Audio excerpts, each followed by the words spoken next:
اورنگزیب عالمگیر کی وفات کے بعد ہندوستان میں اسلامی حکومت تیزی سے زوال کی طرف بڑھتی کہ حتیٰ کہ 1803 میں انگریز دلی میں داخل ہو گئے۔ شاہ ولی اللہ شاہ عبدالعزیز رحمۃ اللہ علیہ نے مسلمانوں کی مذہبی اور معاشرتی اصلاح کی پرخلوص کوششیں کیں۔ اس کے بعد سید احمد بریلوی رحمۃ اللہ علیہ نے مسلمانوں میں پیدا ہونے والی برائیوں کو دور کرنے کی کوشش اور آخرکار سکھوں کے خلاف جہاد کا آغاز کیا۔ صرف 7,000 مجاہدین کے ساتھ انہوں نے پشاور سکھوں سے چھین لیا، لیکن بعض سرداروں کی غداری سے ان کو شکست ہوئی اور 2 مئی 1831 کو بالاکوٹ میں داد شجاعت دیتے ہوئے جام شہادت نوش کیا۔ 1857 کی جنگ آزادی کی ناکامی سے مسلمانوں پر ظلم و ستم کے پہاڑ ٹوٹ پڑے۔ ہندوؤں نے بھی بے حد زخمی اختیار کیا۔ ان مایوس کن حالات میں سر سید احمد خان نے قوم کو امید، ترقی، محنت اور جدوجہد کی تلقین کی۔ انہوں نے قوم کی اصلاح کے لیے سالہ تہذیب الاخلاق جاری کیا۔ ان کی شبانہ روز کوششوں سے علی گڑھ اسکول کا قیام عمل میں آیا، جو بین الاقوامی شہرت یافتہ یونیورسٹی کے درجے تک جا پہنچا۔ 1867 میں بنارس کے ہندوؤں نے اردو کو موقف کر کے ہندی رائج کرنے کی کوششوں کا آغاز کیا۔ سر سید کہتے ہیں کہ پہلا موقع تھا جب مجھے یقین ہوا کہ ہندوؤں اور مسلمانوں کا بطور قوم ایک ساتھ چلنا محال ہے۔ 1884 میں سر سید نے پنجاب کا دورہ کیا تو یہاں انہیں بے انتہا کامیابیاں نصیب ہوئیں۔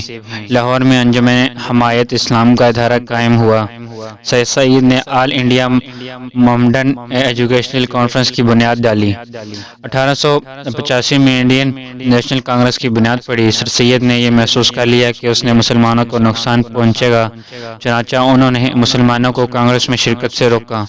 سر سید نے مسلمانوں کی اصلاح و فلاح کے لیے دن رات کام کیا۔ 1898 میں سر سید کی وفات کے بعد ان کے رفقائے محسن الملک، وقار الملک، مولانا حالی نذیر احمد ذکا اللہ وغیرہ نے تعلیمی، سیاسی اور ادبی خدمات سر انجام دی۔ حالی کے مسدس نے مسلمانوں کی زندگی میں انقلاب پیدا کر دیا۔ شبلی نے مسلمانوں کی گزشتہ عظمت دکھا کر مایوسی سے نکالا۔ انہوں نے ندوۃ العلماء قائم کیا۔ علی گڑھ میں تعلیمی اور سیاسی شعور پیدا کرنے میں اہم کردار ادا کیا۔ علامہ اقبال نے اسلامی اور مغربی علوم کا گہرا مطالعہ کیا۔ انہوں نے مسلمانوں کی سیاسی، مذہبی اور عقلی رہنمائی شاعری کے ذریعے کی۔ علامہ اقبال نے توحید پر بہت زور دیا اور نبی اکرم صلی اللہ علیہ وآلہ وسلم کی محبت دلوں میں اجاگر کرنے کی کوشش کی۔ انہوں نے قرآن کا مطالعہ اور اس کی تعلیمات پر عمل کرنے کی تلقین بھی کی اور مسلمانوں کو مایوسی ختم کر کے امید کا پیغام اور ہمت سے کام لینے کی تلقین کی۔ ان رہنماؤں کی کوششوں سے مسلمان ترقی کی راہ پر چلے تو صحیح، لیکن آہستگی کے ساتھ۔ معاشی لحاظ سے بہت پیچھے رہے۔ تعلیمی میدان میں بھی تھوڑی بہت ترقی ہوئی، البتہ قومی زبان و ادب کو بہت چمکایا۔ ان میں یہ احساس بھی پیدا ہو گئے کہ ترقی کے لیے سیاسی استحکام اور پختہ شعور بہت ضروری ہے۔ علاوہ ازیں ملکی اور بین الاقوامی حالات میں تبدیلیوں کی وجہ سے ہندوؤں کی تنگ نظری اور مسلم دشمنی کی بنا پر مسلمانوں نے اپنے حقوق کے اصول کے لیے 1904 میں مسلم لیگ کے نام سے سیاسی جماعت قائم کی اور جداگانہ انتخاب کا اہم حق حاصل کیا۔ حکومت برطانیہ کے منفی رویے کے پیش نظر مسلمانوں نے ہندوؤں کے لیے سیلف گورنمنٹ کا مطالبہ کیا۔ پہلی جنگ عظیم نے ہندوستانیوں کو زیادہ فعال کر دیا، چنانچہ مسلم لیگ اور کانگریس میں میثاق لکھنؤ کے نام سے مشہور معاہدہ ہوا۔ حکومت برطانیہ کی وعدہ خلافیوں کے رد عمل کے طور پر گاندھی اور علی برادران نے عدم تعاون کی تحریک کا آغاز کیا، جس کے خاتمے پر ہندو لیڈروں نے شادی اور سنگٹن جیسی اشتعال انگیزی کی طرح کی کارروائیاں شروع کر دی اور ہندو مسلم اتحاد کو تباہ کر کے رکھ دیا۔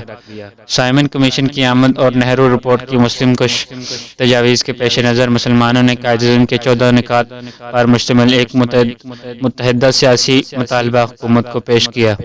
ادھر کانگریس نے مکمل آزادی کا اعلان کر کے سول نافرمانی کی تحریک شروع کر دی۔ لندن گول میز کانفرنس میں ہندو لیڈروں کی ہٹ درمی کے باعث ہندو مسلم سمجھوتے کی کوشش ناکام ہو گئی۔ حکومت برطانیہ نے 1935 میں نیا گورنمنٹ آف انڈیا ایکٹ نافذ کیا، جس کی روح سے مرکز میں فیڈریشن اور صوبوں میں خود اختیاری حکومتیں قائم ہوئیں۔ انتخابات میں کانگریس نے 8 صوبوں میں کامیابی حاصل کی تو مسلمان قوم کو ملیمیٹ کرنے کا ارادہ کر لیا۔ اس نازک وقت میں قائد اعظم نے مسلمانوں کی رہنمائی کا حق ادا کر دیا اور ان کو ایک علیحدہ قوم کی حیثیت سے منوایا۔ 1940 میں لاہور میں قرارداد پاکستان منظور کی گئی، جس میں مسلمانوں نے ہند کے لیے ایک جداگانہ ملک کا مطالبہ شامل تھا۔ اس مطالبے نے مسلمان قوم میں زندگی کی لہر دوڑ گئی، جس کے نتیجے کے طور پر حکومت ہند نے نئے انتخابات کا اعلان کیا اور ہندوستان کو حکومت خود اختیاری دینے پر آمادگی کا اظہار کیا گیا۔ نئے انتخابات میں ہندوؤں میں کانگریس اور مسلمانوں میں مسلم لیگ کو مکمل کامیابی حاصل ہوئی۔ برطانوی حکومت نے سیاسی معاملات سلجھانے کے لیے ایک وزارتی مشن ہندوستان بھیجا۔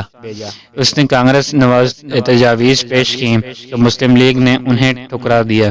اس پر مسلمانوں اور ہندوؤں کے درمیان مساوات کا آغاز ہوا۔